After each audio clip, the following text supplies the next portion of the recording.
रोजगार का वादा पूरा करो, बीजेपी रब खेल वालों को नौकरी दो। जॉब ही नहीं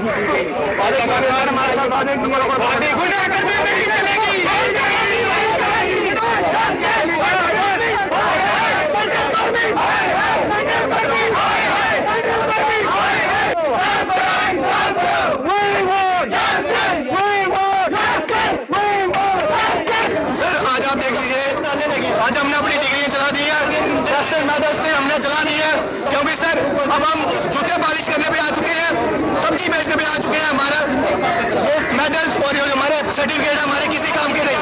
सर इन्होंने नोटिफिकेशन में 7,311 पोस्ट निकाली थी। इन्होंने कहा था ये हम पोस्टें रिलीज करेंगे, इन्होंने सिर्फ अपना वोट बैंक स्ट्रॉन्ग करने के लिए 3,000 पोस्टें निकाली। सर 4 साल हो गए, आज तक हमारी सेकंड फेज नहीं निकला। तो दोस्तों आपने देखा शहर में किस प्रकार से तेज़ी के साथ में बेरोज़गारी बढ़ते जा रही है। हर साल नए नए स्टूडेंट पास होकर के निकलते हैं और बेरोज़गारों की श्रेणी में जुड़ते जाते हैं। उस हिसाब से नौकरी नहीं बढ़ती है जिस रेट से बेरोज़गारी बढ़ती जा रही है। पार्टिकुलरली शहर में आप सबसे ज़्यादा बेरोज़गारी देखते हैं यदि गांव की तुलना आप करें तो। गांव में लड़के या तो खेती किसानी में लगे हुए हैं या तो किसी न किसी प्रकार का छोटा मोटा कोई काम करते हैं और अपना खर्चा चला लेते हैं। लेकिन शहर में जो व्यक्ति पढ़ा लिखा है उसकी पढ़ाई लिखाई के हिसाब से उसको नौकरी नहीं मिल पाती है। शहरी बेरोजगारी को दूर करने के लिए सरकार की तरफ से पार्टिकुलरली यहाँ पर राजस्थान सरकार ने पहली बार ऐसा किया है कि वो शहरी बेरोजगार लोगों को न्यूनतम वेज की गारंटी देने वाली है। इसके लिए सरकार की तरफ से एक विधेयक भी प्रस्तुत किया गया है। अब ये मानसून सत्र चलेगा, इसमें इस विधेयक को इस मानसून सत्र में पारित किया जाएगा। कई सारी इसमें बातें ऐड हुई हैं जिसको हम देख लेते हैं। कांग्रेस की जो गवर्नमेंट है वो एक ऐसा बिल लेकर के आई है जिसके अंतर्गत प्रॉमिस किया गया है कि हम मिनिमम इनकम प्रोवाइड करेंगे राजस्थान के शहरी बेरोजगारों को। ये स्कीम एक प्रकार से देखा जाए तो 2019 से ही इन्होंने वादा किया था कि हम न्याय स्कीम लेकर के आएंगे, उसी के एकदम क्लोज स्कीम मानी जा रही है, जिसके अंतर्गत मिनिमम इनकम गारंटी प्रोग्राम लाए जाने था। चीफ मिनिस्टर अशोक गहलोत का कहना है it is the right of people to be able to live their life with dignity. मुख्यमंत्री अशोक गहलोत का कहना है कि ये लोगों का अधिकार है कि वो अपना जो जीवन है वो डिग्निटी के साथ में जी सकें। कुछ सेफ्टी नेट की हम बात कर लेते हैं। इस बिल में कुछ जो प्रावधान किए गए हैं, जैसे कि एडिशनल 25 दिन का काम दिया जाएगा रूरल हाउस होल्ड को that complete 100 days of under the MNREGA. जिसने मनरेगा के अंतर्गत 100 दिन काम पूरे कर लिए हैं उसको हम एडिशनल 25 दिन प्रोवाइड करते हैं, ऐसा कहना है राजस्थान की गवर्नमेंट का। ठीक है, a total of 125 days of guaranteed work for registered urban household. एक मनरेगा स्कीम जो है वो पूरी देश भर में ग्रामीण क्षेत्रों को कवर करती है। यहाँ पर आपको जो अनस्किल्ड लेबर हैं वो लोग काम करते हुए नज़र आ जाएंगे मनरेगा स्कीम के अंतर्गत। लेकिन सरकार ऐसी स्कीम लाई है जो कि शहर में भी काम करेगी। तो कुल मिलाकर के 125 दिन की गारंटी दे रही है सरकार। यदि सरकार फेल हो जाती है एम्प्लॉयमेंट प्रोवाइड करने में 15 दिन के भीतर ही, जैसे कि मनरेगा में ऑलरेडी से कहा गया है, when demand was made the applicant will be entitled to receive unemployment allowance। यदि हमने आपको काम नहीं दिया, आपने काम की डिमांड करे हैं, तो हम आपको बेरोजगारी भत्ता देंगे, ऐसा सरकार का कहना है। Every person falling in the category of old age, जैसे ही आप बूढ़े होते हैं, स्पेशली एबल्ड या फिर कोई विधवा है या फिर सिंगल वुमेन है जिसका पति ख़त्म हो गया है, ये लोग पेंशन के हकदार हो जाएंगे इस कानून के अंतर्गत में। इसके साथ साथ में जो पेंशन दी जाएगी उसको एनम के हिसाब से 15% इंक्रीज़ किया जाएगा। कांग्रेस लीड अशोक गहलोत की सरकार ने ट्यूसडे के दिन इंट्रोड्यूस किया है Rajasthan minimum guaranteed income bill 2023 assembly में। in what is likely to be the last session before the state goes to poll in less than 4 months। आप देखेंगे कि ज़्यादा टाइम बचा नहीं है चुनाव का, और ऐसे टाइम में कहना चाहिए यहाँ पर महत्वपूर्ण घोषणाएं हो रही हैं। बिल की यदि हम बात करें तो पहली बार हमारे देश में ऐसा हुआ है जो कि प्रोवाइड करेगा legislative support urban unemployment guarantee scheme. ये जो स्कीम है वो शहरों के लिए लॉन्च की गई क्योंकि शहर में ज़्यादा बेरोजगार लोग हैं। And also makes pension a legal right with the provision of 15% annual increment. यहाँ पर आप देखेंगे यदि आप पेंशन के लिए योग्य हो जाते हैं तो आपकी पेंशन में 15% का सालाना वार्षिक वृद्धि दर होने वाली है। Rajasthan chief minister Ashok Gehlot short of a letter to prime minister demanding that such a law should be brought for the entire country. और अच्छी बात यह है कि अशोक गहलोत का कहना है कि मैं तो प्रधानमंत्री को एक खत लिखूंगा जिसमें पूरे देश के लिए इस प्रकार की स्कीम लाई जाना चाहिए। इसके साथ साथ में स्टेट कैबिनेट ने एक रेजोल्यूशन पास किया था to this effect on Wednesday. हम देख रहे हैं कि 2019 का Lok Sabha election ahead of the 2019 Lok Sabha election Congress in its manifesto had promised NYAY scheme. 2019 में जब चुनाव होने वाला था किसका, लोकसभा का, उस समय में कांग्रेस ने वादा करी थी कि हम न्याय स्कीम लेकर के आएंगे जो कि प्रदान करेगा 72,000 each annually as a minimum income. Minimum income कितनी होना चाहिए, 72,000 रुपया ऑफर किए जाएंगे to the 20% families in the most poorest of the poor category. कौन सी कैटेगरी के लोगों को दिया जाएगा, ये गरीबों में भी गरीब। Since then the party has rarely spoken about the scheme. लेकिन जब चुनाव ख़त्म हो गया इसके बाद दोबारा इस स्कीम के बारे में चर्चा नहीं करी गई। कुल मिलाकर के अभी जो स्कीम लाई गई है वो 2019 की स्कीम के एकदम क्लोज में मानी जाती है। प्रत्येक एडल्ट पर्सन जो कि रूरल एरियाज़ में रह रहा है स्टेट में, उसको अधिकार रहेगा कि वो गारंटीड एम्प्लॉयमेंट प्राप्त कर पाएगा for doing permissible work of at least additional 25 days. साल में उसको 100 दिन की गारंटी है, लेकिन सरकार जो है मनरेगा के शहरी गारंटी के हिसाब से 125 दिन का रोजगार प्रोवाइड करेगी। इसके बाद हम सीधे चलते हैं एडिटोरियल वाले पेज की तरफ और देखते हैं प्रमुख एडिटोरियल्स को। तो जो पहला एडिटोरियल हम डिस्कस करने वाले हैं वो online sexual violence of girls और वुमेन से रिलेटेड है। ऑनलाइन सेक्सुअल वायलेंस का मतलब ये है इंटरनेट के माध्यम से किस प्रकार से आज जो गर्ल्स हैं या फिर वुमेन्स हैं, एडल्ट वुमेन्स हैं, उनको धमकियां मिलती हैं, उनका सेक्सुअल हरासमेंट किया जाता है। इसके बारे में यहाँ पर आज हम चर्चा करने वाले हैं। इस प्रकार के जो ऑफेंस किए जाते हैं उनसे निपटने के लिए सरकार ने कौन से कानून बनाए हैं, कौन से कानून के माध्यम से इन केसों को हैंडल किया जाता है। यहाँ पर जो राइटर हैं वो हमें बताने की कोशिश करती हैं कि पार्टिकुलरली हायर एजुकेशन की यदि हम बात करें, बड़ी बड़ी संस्थाओं, बड़ी बड़ी यूनिवर्सिटीज़ की यदि हम बात करें, तो उन यूनिवर्सिटी में लड़कियों का इस प्रकार से यदि सेक्सुअल वायलेंस होता है इंटरनेट के माध्यम से, तो उसके लिए कौन से प्रयास किए गए हैं, कौन सी व्यवस्था करी गई है और कितना लड़कियां इस व्यवस्था के ऊपर भरोसा करती हैं। आज के समय में आप देखेंगे इंटरनेट तेज़ी के साथ में बेसिक ह्यूमन नीड बन गया है। उसी के साथ साथ में sexual violence facilitated using technology is an issue that require our immediate attention. Internet का तेज़ी के साथ में उपयोग बढ़ रहा है, उसी के साथ साथ में ही सेक्सुअल वायलेंस टेक्नोलॉजी के माध्यम से बढ़ते जा रहा है। इसलिए कहा जाता है कि इसकी तरफ ध्यान खींचना हमें बहुत ज़्यादा ज़रूरी है। इसको लेकर के नियम कानून लाना हमें बहुत ज़रूरी है। एक लड़की की कहानी यहाँ पर बताई जाती है जिसकी उम्र है 19 साल की, एक कॉलेज स्टूडेंट है। And technology facilitated sexual violence, यहाँ पर बार बार आपको TFSV यूज़ किया जाएगा, TFVS यूज़ किया जाएगा, जिसको आप सीधा सीधा समझ लीजिए sexual violence, online sexual violence से रिलेटेड ये बात कही जा रही है। तो एक 19 साल की लड़की है, उसके साथ में किस प्रकार से हरासमेंट होता है, वायलेंस होता है इंटरनेट के माध्यम से, इसको हम यहाँ पर बताया जाता है। तो ये जो स्टूडेंट थी, इसकी जो इमेज है, ठीक है, इसका फेस डाल दिया गया था एक न्यूड इमेज के ऊपर में। इसके बाद इस फोटो को व्हाट्सएप में शेयर कर दिया गया, फेसबुक में शेयर कर दिया गया, और इसके बाद सीधे ये फ़ोटो पहुंच गई उस लड़की की फैमिली के यहाँ।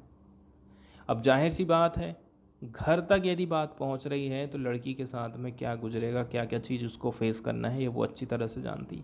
कुछ कुछ जगह तो ऐसा भी हो जाता है कि लड़कियों का बहिष्कार तक कर दिया जाता है कि ये पढ़ाई लिखाई के लिए भेजें और ये सब काम में लगी हुई, या तो पढ़ाई बंद हो जाएगी, या तो शादी करा दिया जाएगा, या फिर उसको छोड़ दिया जाएगा। इस प्रकार की घटनाएं होते रहती हैं।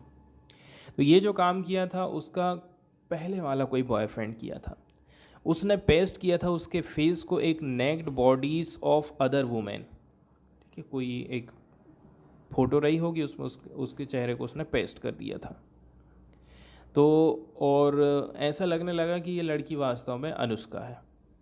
इसके बाद में उसके कॉलेज की जो व्हाट्सएप ग्रुप है वहाँ पर पोस्ट किया जाता है, इसके साथ साथ में ऑनलाइन पोस्ट किया जाता है। इसके बाद इसके पेरेंट्स को सेम दिन ही ये सब जानकारी मिल जाती है। तो अनुष्का की जो कहानी यहाँ पर बताई जा रही है वो कोई अकेली अनुष्का नहीं है। ऐसी भारत में अनगिनत केसेस होते रहते हैं जहाँ पर हमें टेक्नोलॉजी फैसिलिटेटेड सेक्सुअल वायलेंस देखने को मिलता है, जो कि तेज़ी के साथ में समस्या बढ़ती जा रही है कॉलेज स्टूडेंट के साथ में अक्रॉस इंडिया में। इसके अलावा आप ये भी देखेंगे कि एक बार एक वीडियो वायरल हुआ था, कोई लड़की थी, ठीक है, कॉलेज हॉस्टल में रहती थी, तो वो लड़की खुद अपने हॉस्टल की गर्ल्स का नहाते हुए वीडियो किसी को भेजती थी, किसी को, और वो फिर उसको किसी वेबसाइट में डाल करके पैसे कमाते थे। लड़की भी कमाती थी, वो भी कमाते थे, तो कुल मिला करके उनके साथ में भी इस प्रकार से सेक्सुअल वायलेंस ऑनलाइन हुआ था। ऑनलाइन एब्यूज़ की यदि हम बात करें तो इससे सबसे ज़्यादा एडल्ट गर्ल्स, एडल्ट वुमेन्स ही प्रभावित होती हैं पुरुषों की तुलना में। आज के टाइम में देखेंगे तो इंटरनेट लड़कों के लिए बिल्कुल सेफ़ है, लेकिन लड़कियों के लिए इंटरनेट से बिल्कुल नहीं है। राइटर का कहना है कि TFSV के ऊपर मैंने कुछ रिसर्च करी थी, ऑनलाइन सेक्सुअल वायलेंस के ऊपर मैं कुछ रिसर्च की हूँ, जिससे पता चला है कि ये जो ऑनलाइन एब्यूज़ है वो आनुपातिक तौर पर देखा जाए तो वुमेन को ज़्यादा प्रभावित करता है। सर्वे किया गया था 400 स्टूडेंट का, यहाँ पर 111 इंडियन हायर एजुकेशन संस्थाओं के बच्चे शामिल थे। इससे ये पता चला था कि जो 60% वुमेन हैं उन्होंने एक्सपीरियंस किया था सम फॉर्म ऑफ TFSV, किसी न किसी रूप में वायलेंस उनका हुआ था। कंपेयर करें लड़कों से तो ऐसे लड़के थे मात्र 8%। इस प्रकार से जो घटनाएं घटित हो रही, जैसे कि अनुष्का के साथ में हुआ, अनुष्का के साथ में एक अलग घटना हुई, इसके अलावा भी बहुत सारे एग्जाम्पल यहाँ पर हम देख सकते हैं कि किस किस तौर से वायलेंस हो सकता है। जैसे कि पहला एग्जाम्पल आप देखे थे, ठीक है, किसी न्यूड इमेज में किसी का चेहरा लगा दिया जाता और उसको फिर सोशल मीडिया पर वायरल कर दिए। इसके साथ साथ में सेक्सुअलाइज्ड ब्लैकमेलिंग का काम किया जाता है, डिजिटल फ्लैशिंग का काम किया जाता है, जिसके अंतर्गत अनसोसिलेटेड सेक्सुअल इमेज डाली जाती हैं, रेप की थ्रेट दी जाती है, या फिर कुछ कमेंट किया जाना, ठीक है, कुछ गलत मैसेज किया जाना, ये सारी चीज़ें इसके अंतर्गत आ जाती हैं। सबसे ज़्यादा देखा जाए तो कौन से मीडिया का इस्तेमाल किया जा रहा है, तो आप देखेंगे इंस्टाग्राम, फेसबुक, व्हाट्सएप, यहाँ पर कुछ ज़्यादा ही इस प्रकार की पोस्टें डाली जाती हैं। एब्यूज़ की यदि हम बात करें, एब्यूज़ को लिंक किया जाता है एक इंडिविजुअल के name, online profile and can remain on the internet for ever. तो जो इस प्रकार से मिसयूज़ किया जा रहा है, इसके अंतर्गत क्या होता है, इंडिविजुअल का जो नाम है या फिर उसकी जो ऑनलाइन प्रोफाइल है, इसको आपने इंटरनेट के लिए हमेशा से हमेशा के लिए डाल दिया, वो डिलीट ही नहीं कर पा रहा, वो कहाँ जाए, क्या करे, किसको शिकायत करे। बहुत सारे सर्वाइवर ऐसे हैं जिन्होंने एक्सपीरियंस किया है इस प्रकार से किसी लड़की के साथ में घटना घटित होती है तो डिप्रेशन में चले जाना, post traumatic stress disorder feel करना, ठीक है, एनेक्सिटी, एनेक्सिटी मतलब बहुत ज़्यादा चिंता करने लग जाना। इसके अलावा उसके मन में सुसाइड के थॉट आ जाना, लॉस ऑफ एकेडमिक और करियर प्रॉस्पेक्ट। आप पढ़ाई कर रहे हैं, पढ़ाई करते करते ये सब चीज़ हो जाती है तो पढ़ाई में आपका फिर मन नहीं लगता। इसके साथ साथ में समाज से आप दूर होने लग जाते हैं, किसी से मिलने जुलने का ज़्यादा मन नहीं करता है। इसके साथ साथ में हम देखते हैं कई कई जो फैमिली है उस लड़की का बहिष्कार भी कर देते हैं, और जबकि जो इस प्रकार के काम किया है वो व्यक्ति तो एनोनिमिटी में रहता है, मतलब उसकी कोई जान पहचान ही नहीं हो पाती है। इसके बाद हम बात करते हैं कि यदि इस प्रकार से किसी का एब्यूज़ होता है, मिसयूज़ होता है इंटरनेट के माध्यम से, तो उसको कहाँ जाना चाहिए। इंडिया की तरफ से आईटी एक्ट 2000 बनाया गया है जो कि क्रिमिनलाइज करता है कुछ इस प्रकार के कामों को, लेकिन इस नियम में भी स्पष्टता नहीं है, अस्पष्टता है। इसी के चलते चलते जो सर्वाइवर लोग होते हैं जिनके साथ में ऐसा हुआ है, अब्यूज़ हुआ है, वो लोग इस कानून का सहारा नहीं लेते हैं।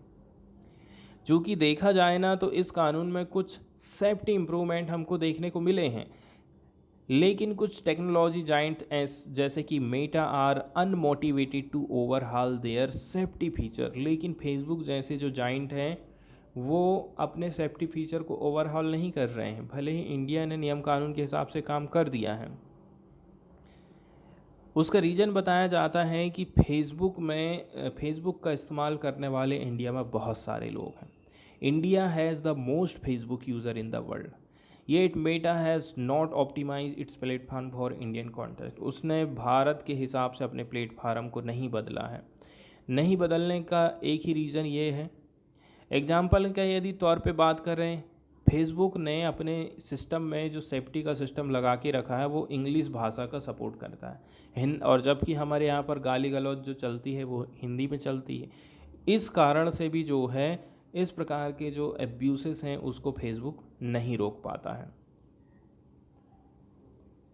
अब सरकार जो है डिजिटल पर्सनल डाटा बिल लेकर के आ रही है, तो इस प्रकार के जो अब्यूज़ हो रहे हैं इसको भी रेगुलेट करने के लिए अपना ध्यान वो खींच सकती है। अब हम बात करते हैं कुछ क्रूशियल इंटरवेंशन पॉइंट की। पहले नंबर की बात है इंस्टीट्यूशन ऑफ हायर एजुकेशन। सबसे पहले हम हायर एजुकेशन को लेते हैं। एक और जो क्रूशियल इंटरवेंशन है ऑनलाइन हरासमेंट के लिए स्टूडेंट में, द गाइडलाइन फॉर प्रिवेंशन के लिए आप कुछ गाइडलाइन जारी करिए कि कैसे करके आप इन सब चीज़ों से बच सकते हैं।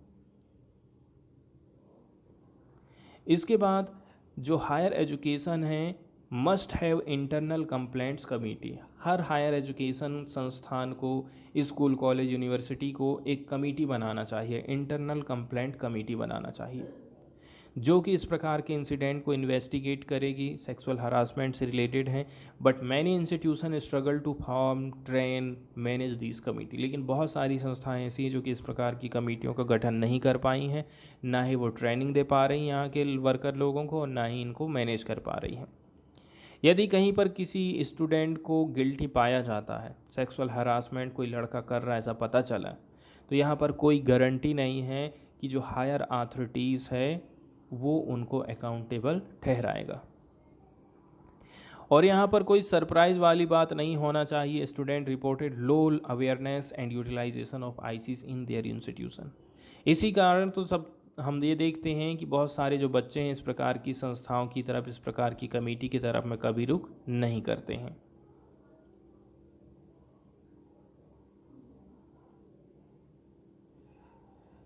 छठवें नंबर में हम देखते हैं कि एक सर्वे किया गया था जिसमें 44% वर अनश्योर। 40% स्टूडेंट ऐसे थे जिनको श्योरिटी नहीं थी whether they could report online sexual harassment to their college at all. College में तो अपनी बात किसी को पता ही ना चले, ज़्यादातर यही सोचते। 40% बच्चे ऐसे थे।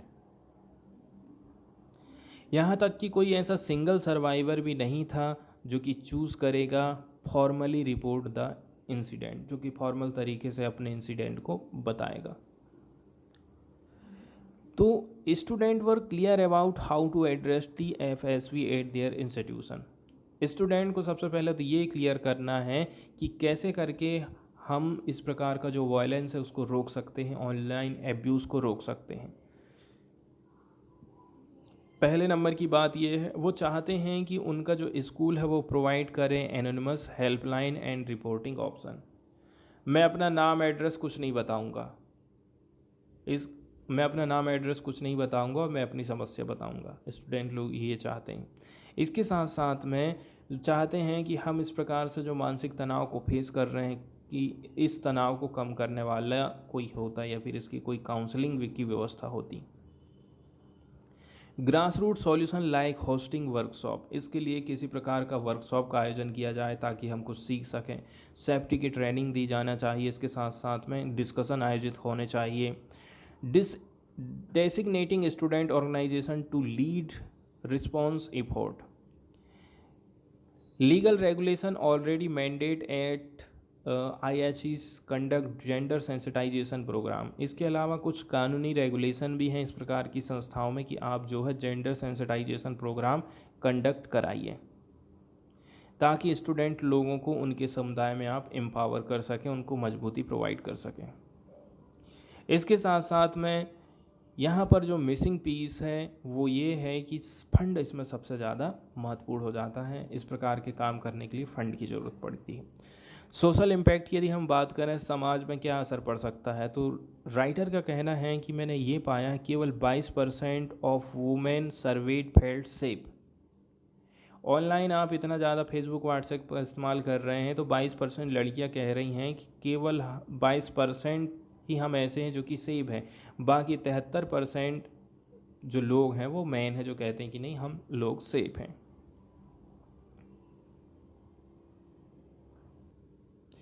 और सबसे लास्ट में यहाँ पर खुद जो है राइटर अपना नंबर शेयर की हैं। हेल्पलाइन नंबर है टैक्स साक्षी हेल्पलाइन 08045685001। आप ईमेल भी कर सकती हैं help@socialmediamatters.in या फिर ठीक है इस वेबसाइट को विज़िट कर सकते हैं और आप हेल्प ले सकते हैं। इसके बाद चलते हैं सेकंड एडिटोरियल की तरफ और देखते हैं इसके बारे में आखिर क्या क्या लिखा। तो यहाँ पर जो डिस्कशन आज हम करने वाले हैं वो physically handicapped person, physically weaker जो सेक्शन है हमारा, जिनको विकलांग सेक्शन बोलते हैं और सरकार इनके लिए दिव्यांग वर्ड यूज़ करती है। तो हमारे देश में विकलांग लोगों को रिजर्वेशन देने के लिए कौन कौन से नियम कानून बनाए गए हैं जिनके माध्यम से उनको रिजर्वेशन दिया जाता है। विकलांग लोगों की डिमांड है कि न केवल ग्रुप C और D बल्कि A और B ग्रुप के लिए भी हमें रिजर्वेशन देना चाहिए। हमें आप रिजर्वेशन प्रोवाइड करिए। इसके साथ ही साथ में प्रमोशन में भी हमें रिजर्वेशन मिलना चाहिए, ये इनकी डिमांड रही है। लेकिन अभी तक इनकी जो डिमांड है वो पूरी नहीं हो पाई है। सुप्रीम कोर्ट में भी बहुत सारे इंटरवेंशन हुए हैं, ठीक है, तब जाकर के इनको इनके अधिकार मिल पाए हैं। एक चीज़ आपने ज़रूर सुना होगा कि यदि कहीं पर आप देख रहे हैं कानून में डिले हो रहा है, इसका मतलब ये है आप जो है कानून से वंचित कर रहे हैं। ये टर्म खुद सुप्रीम कोर्ट, हाई कोर्ट या फिर लोअर कोर्ट के द्वारा इस्तेमाल करी जाती है। इसलिए सबसे पहले तो अदालत को ये सुनिश्चित करना है कि टाइम टू टाइम केस की सुनवाई होना चाहिए। जितने जल्दी से जल्दी हो सके केस को सॉल्व करना मेन उद्देश्य ये रहता है। प्रमोशन पर डिसीजन को डिले करके न्यायपालिका केवल विकलांगों और उनके अधिकारों के प्रति सरकार की उदासीनता को बढ़ा रही है। कुल मिलाकर के केस यदि सुप्रीम कोर्ट में है, हाई कोर्ट में है और उसमें डिले हो रहा है, तो डिले का मतलब तो यही है कि सरकार वैसे भी तो देना नहीं चाहती रिजर्वेशन, वो क्यों अपने जेब से पैसे खर्चा करेगी। तो कुल मिलाकर के सरकार तो उदासीन है ही। यदि सुप्रीम कोर्ट या फिर हाई कोर्ट इस केस में डिले करता है तो कुल मिलाकर के जो उदासीनता है उसको और बढ़ाया जा रहा है। हमारे देश में रिजर्वेशन का उल्लेख कहाँ है विकलांग लोगों के लिए? संविधान का आर्टिकल 16(4) और 16(4)A राज्य को अनुसूचित जातियों मतलब SC और ST के लिए प्रमोशन में आरक्षण देने का अधिकार देता है। लेकिन ऐसा करना राज्य सरकारों के विवेक के ऊपर है। आप उसको फोर्स नहीं कर सकते कि एकदम देना ही कंपलसरी हम नहीं बना सकते हैं। उन्हें सार्वजनिक सेवाओं में उस वर्ग विशेष से सबसे पहले तो कुछ जानकारी इकट्ठी करना पड़ेगी, तब तक वो जानकारी नहीं जुटाएगा, डेटा नहीं जुटाएगा, तब तक वो प्रमोशन नहीं दे सकता है। हम देख रहे हैं कि इस प्रकार की जो सिचुएशन आज पैदा हो रही है, इसका क्या रीज़न हो सकता है। पहले नंबर की बात यह है, जुडिशियल अटेंशन इस तरफ नहीं जा रहा है जहाँ पर उसको ध्यान देना चाहिए। इसके साथ साथ में लैक ऑफ रिसोर्सेज भी एक रीज़न हो सकता है, जिसके चलते चलते कोई भी केस के ऊपर सुनवाई नहीं हो पा रही है। Reservation in the promotion of persons with disability is also affected. बात करते हैं कौन सा कानून है जो कि इनको रिजर्वेशन देता है, तो PWD एक्ट आया था 1995 का। इसको हम बोलते हैं the person with disabilities equal opportunities protection of rights and full participation act 1995, या शॉर्टकट में इसको PWD कानून भी बोलते हैं।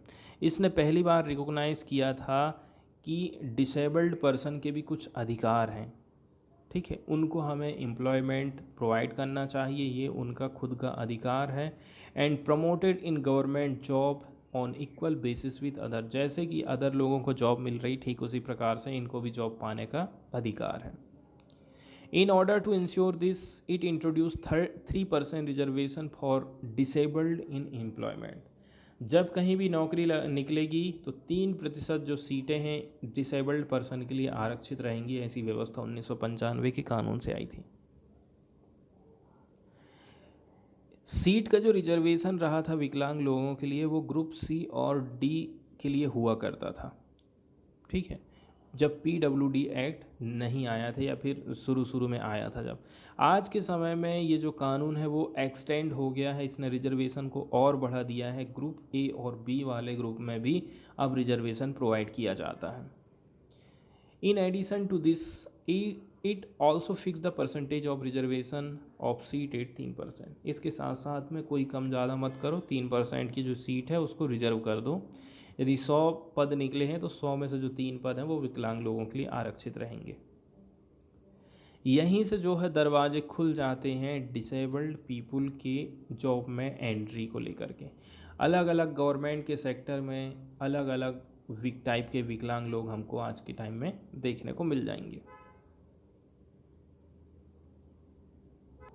अब हम बात करते हैं प्रमोशन के मामले में रिजर्वेशन की। यदि हम सभी ग्रुप की बात कर लें ABCD, पहली बार इंटरप्रेटेड किया गया था as an integral part of reservation by department of personal and training, order number 36035 17195 EST/SC/ECT which was passed in 1998। फिर पहली बार क्या होता है कि सारे के जो सारे ग्रुप हैं यहाँ पर हमको रिजर्वेशन देखने को मिल गया था एक अधिसूचना के माध्यम से। ये जो गवर्नमेंट का ऑर्डर था इशू किया गया था डिपार्टमेंट के द्वारा 1998 में, जब 1995 का PWD एक्ट पारित हुआ था। It happened after parliament enacted the provision of reservation of promotion for SC and ST। ये कब हुआ? सबसे पहले तो SC और ST के लिए प्रमोशन की पॉलिसी लेकर के आई सरकार। इसके बाद PWD वाले लोग भी, PWD के लोगों के लिए भी इस प्रकार से प्रमोशन की आवाज़ उठती है। Reversing supreme court of India verdict in Indira Sawhney ETC versus union of India and others ETC where reservation in promotion for SC and STs was withdrawn. लेकिन आप देखेंगे बाद में क्या होता है, SC और ST का जो प्रमोशन का रिजर्वेशन है उसको वापस लिया जाता है। Department of personal and training ने व्याख्या करी कि parliament enactment to be applicable to person with disabilities, ठीक है। तो जो पार्लियामेंट का इनेक्टमेंट है, कहा गया है कि वो पर्सनल विद डिसेबिलिटीज़ के साथ में तो काम करेगा, उन लोगों के लिए ये लागू होगा। इसका रीज़न ये है कि ये लोग जो है मार्जिनलाइज सेक्शन के अंतर्गत आते हैं, ठीक है, सोसाइटी के मार्जिनलाइज पर्सन के अंतर्गत इनको लाया जाता है। दुर्भाग्य वाली बात ये रही कि department of personal and training order, जिसका नंबर ये दिया गया है 360/35/3/2004 ईस्ट रिजर्वेशन, 2005 में विथड्रॉ कर लिया था reservation of the disabled in promotion in group A and B. बाद में क्या काम किया, इस डिपार्टमेंट ने 2005 में ए और बी ग्रुप के लिए जो प्रमोशन होता था विकलांग लोगों के लिए, उसको वापस ले लिया। तो ये जो ऑर्डर रिवर्स लिया गया था ये काफ़ी शॉकिंग वाला रहा। इसके साथ साथ में ये बताता है कि सरकार उदासीन हो गई है, इस प्रकार से हॉस्टाइल एटीट्यूड है इसका।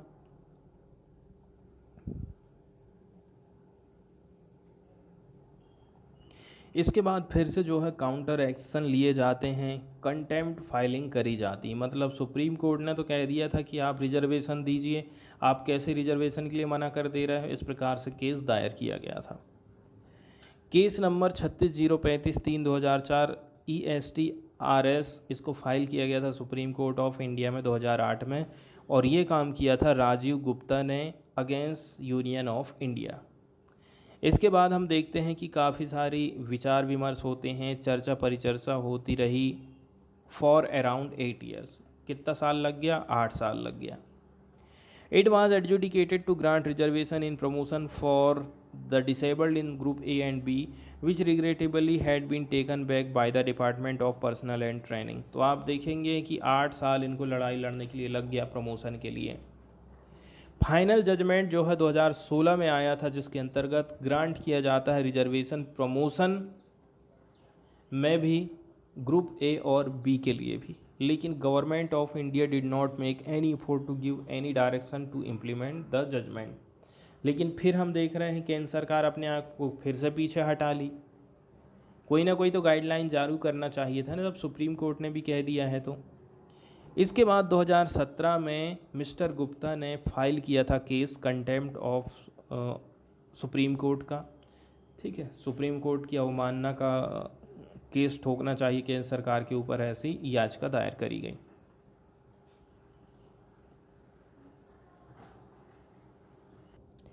इसके बाद हम सीधे चलते हैं तीस्ता सितलवाड़ केस की तरफ में। तो 2002 में जो दंगे हुए थे उसमें इनके ऊपर आरोप लगाया गया था कि इन्होंने कुछ न कुछ जालसाजी करी है, इसके चलते चलते ये दंगा हुए हैं। इसको लेकर के केस की सुनवाई चल रही थी, और अभी तक देखा जाए, ठीक है, तो इनको वही बात है ना कि आज के टाइम में फ्रीडम ऑफ स्पीच का किस प्रकार से मिसयूज़ हो रहा है, इसका एग्जाम्पल यहाँ पर आज आप देख सकते हैं। तीस्ता सितलवाड़ के ऊपर साल 2002 के गुजरात दंगों से जुड़े मामले में निर्दोष लोगों को फंसाने के लिए फर्जी सबूत गढ़ने का आरोप लगाया गया है। निर्दोष लोगों को फंसा रही हैं ये, ऐसा इनके ऊपर आरोप लगा है। कोर्ट में सरेंडर किया गया तीस्ता का पासपोर्ट सेशन कोर्ट में ही जमा रहेगा। कोर्ट ने गुजरात पुलिस को छूट दी है कि कहीं भी गवाहों को प्रभावित करने की कोशिश की जाए तो सीधे सुप्रीम कोर्ट में आपको आना है। सुनवाई जब चल रही थी तो कहा गया है कि 2022 तक आप कर क्या रहे थे। पुलिस का कहना है कि अभी हम इनको और जेल में डालेंगे, इनसे और पूछताछ करेंगे। सुनवाई के दौरान जस्टिस गवई ने तीस्ता की गिरफ्तारी के उद्देश्य पर सवाल उठाया। उन्होंने कहा कि आप 2022 तक कर क्या रहे थे? आपने 25 जून और 24 और 25 जून के बीच में क्या जांच किया है, जिसके आधार पर फैसला किया कि तीस्ता ने इतना घिनौना काम किया है कि उनकी गिरफ्तारी जरूरी हो गई है। यदि आपका तर्क को हम मान भी लें तो एविडेंस एक्ट की डेफिनेशन को हम कूड़ेदान में डाल देंगे क्या? हम आपको केवल इस बात से सावधान कर रहे हैं कि यदि आप इसमें और गहराई से जाएंगे तो हमें अवलोकन करना होगा।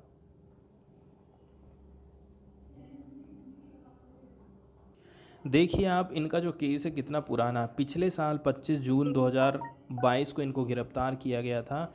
उन्हें 7 दिनों तक पुलिस रिमांड में रखा गया और 2 जुलाई को न्यायिक हिरासत में भेज दिया गया था। सुप्रीम कोर्ट की टिप्पणी के बाद गुजरात पुलिस ने उनको गिरफ्तार किया था। सुप्रीम कोर्ट ने 2002 के गुजरात दंगों के मामले में तत्कालीन मुख्यमंत्री नरेंद्र मोदी को क्लीन चिट देने वाली SIT रिपोर्ट के खिलाफ याचिका को 24 जून 2022 में खारिज कर दिया था। ये याचिका जकिया जाफरी ने दायर करी थी। जकिया जाफरी के पति एहसान जाफरी की इन दंगों से मौत हुई थी। सुप्रीम कोर्ट ने क्या कहा था कि जकिया की याचिका में मेरिट नहीं है। कोर्ट ने यह भी कहा है कि मामले को मामले में को पिटिशनर तीस्ता ने जकिया जाफरी की भावनाओं के साथ खिलवाड़ किया है। कोर्ट ने तीस्ता की भूमिका की जांच की बात कही थी, इसके बाद तीस्ता को मुंबई से गिरफ्तार किया गया। तो आप सीधे सीधे इस केस को कैसे करके रिलेट कर सकते हैं? डायरेक्ट मामला ये प्रधानमंत्री से जुड़ा हुआ है, इसी के चक्कर में इनकी गिरफ्तारी हुई थी। ठीक है, नहीं तो इनकी गिरफ्तारी भी शायद नहीं हो पाती। तीस्ता सितलवाड़ के ऊपर किस प्रकार के आरोप लगाए गए हैं? तो गुजरात दंगों के मामले में अहमदाबाद क्राइम ब्रांच ने तीस्ता सितलवाड़, इसके अलावा पूर्व IPS Sanjeev Bhatt, DGP RB Kumar के खिलाफ फर्जी दस्तावेज बनाकर साजिश रचने का मामला दर्ज किया था। संजीव भट्ट तो ऑलरेडी जेल में थे। तीस्ता और श्री कुमार पिछले साल एक साथ इनकी गिरफ्तारी हुई थी। 2002 की बात करें तो 2002 फेमस है गुजरात दंगों के लिए। 27 फरवरी सन 2002 को गुजरात के गोधरा स्टेशन पर साबरमती एक्सप्रेस ट्रेन के S6 डिब्बे में आग लगा दी गई थी। आग लगने से 59 लोग मरे थे। ये सभी कार सेवक थे जो अयोध्या से लौट रहे थे। गोधरा कांड के बाद पूरे गुजरात में दंगे भड़के, इसमें 1044 लोग मरे थे। उस समय नरेंद्र मोदी गुजरात के मुख्यमंत्री हुआ करते थे।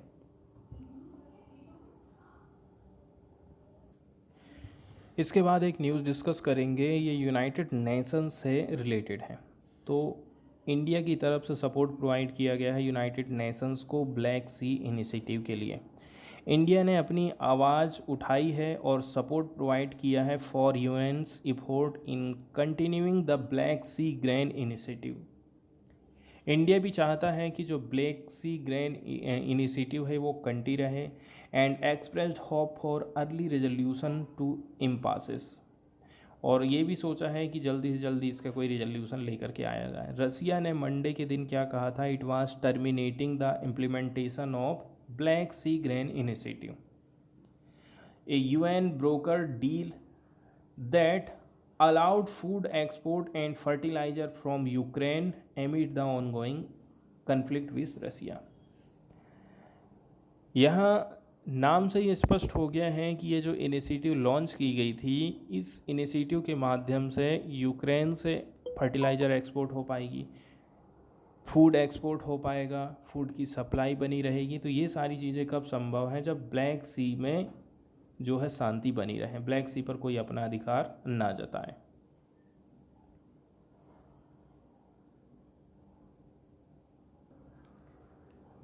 इसके बाद हम बात करने वाले हैं पासपोर्ट इंडेक्स से संबंधित। ठीक है, पासपोर्ट से संबंधित जो सुविधाएं हैं भारत में कितनी आसान हैं, कितने आसानी से आप पासपोर्ट बना सकते हैं, इसके लिए इंडेक्स जारी किया गया है। तो इस मामले में 7 पॉइंट की वृद्धि हुई है। ठीक है, India climbs 7 points to 80 on passport index. 80वें नंबर का स्थान भारत को मिला है और सिंगापुर पहले नंबर की टॉप पोजीशन में रहा है।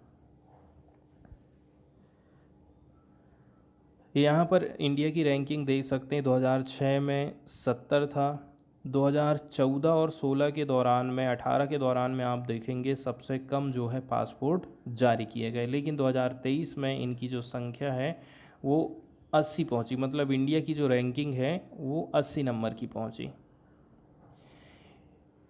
इंडिया ने 7 प्लेसेस की छलांग लगाई है हेनले पासपोर्ट इंडेक्स 2023 में। 80वें नंबर का इसका रैंक मिला है फ्रॉम 87 लास्ट ईयर। पिछले साल इसका जो डेटा था वो कितना था?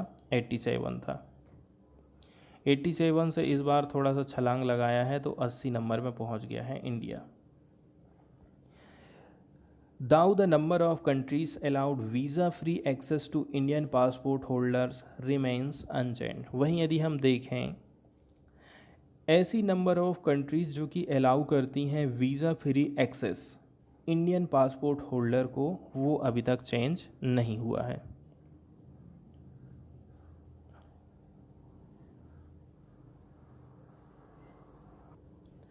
दो 2014 में जो इंडिया की रैंकिंग रही थी वो 76 थी। यहाँ पर 52 कंट्रीज़ ऐसी थी जो कि इंडियन पासपोर्ट होल्डर को कहती हैं कि आप बिना वीज़ा के हमारे देश आ जा सकते हैं, but it performance has not been linear. लेकिन आप देखेंगे इसका जो परफॉर्मेंस है वो एक रेखा में नहीं रखा। इसकी जो रैंकिंग है 2015 में 88 नंबर की रही थी। वीज़ा फ्री एक्सेस कंट्री 51, 85 रही 2016 में, 87 रही 2017 में, 81 2018 में, 82 2019 में और 2020 में, ठीक है, 81 रही 2021 में। वहीं यदि हम बात करें, जापान टॉप नंबर पे आता है हेनले पासपोर्ट इंडेक्स में for 5 years.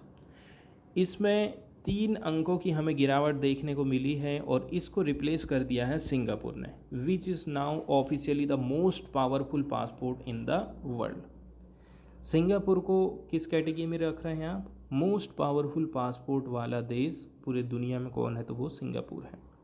With its citizen able to visit 192 travel destination, यहाँ के लोग 192 ट्रैवल डेस्टिनेशन घूम सकते हैं out of 227 around the world visa free.